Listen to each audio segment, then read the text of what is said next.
Why are you boring? Yeah, I ask myself that frequently.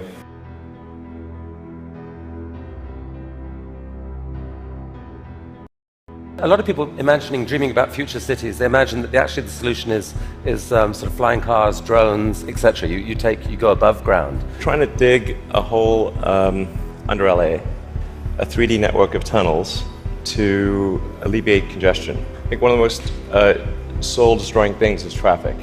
It takes away so much of your life, and it's horrible. There's no speed limit here, so we're designing this to be able to operate at 200 kilometers an hour, about 200 kilometers an hour, or about 130 miles per hour.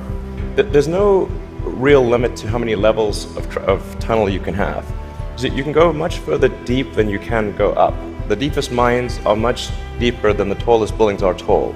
I mean, you started Tesla with the goal of persuading the world that electrification was the future of cars. Yes, cross country from LA to New York by the end of the year, fully autonomous. By the end of the year, you're saying someone's going to sit in a Tesla without touching the steering wheel, tap in New York, off it goes, won't have to ever touch the wheel by the end of 2017. We should be able to go from all the way from a parking lot in California to a parking lot in New York, no controls touched at any point during the entire journey.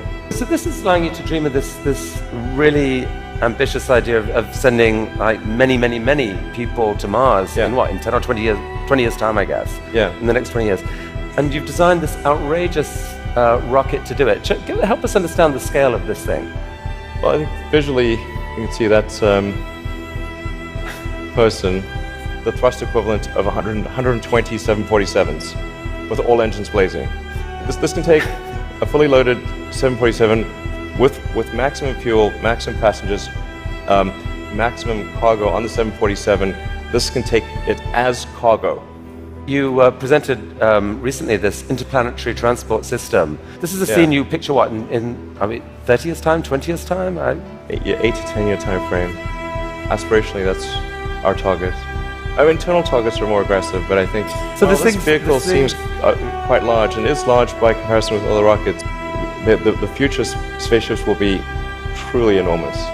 Sustainable energy will happen no matter what. If there was no Tesla, it would have to happen out of necessity. It's tautological. If you don't have sustainable energy, it means you have unsustainable energy. Eventually, you'll run out, and the laws of economics will drive civilization towards sustainable energy inevitably.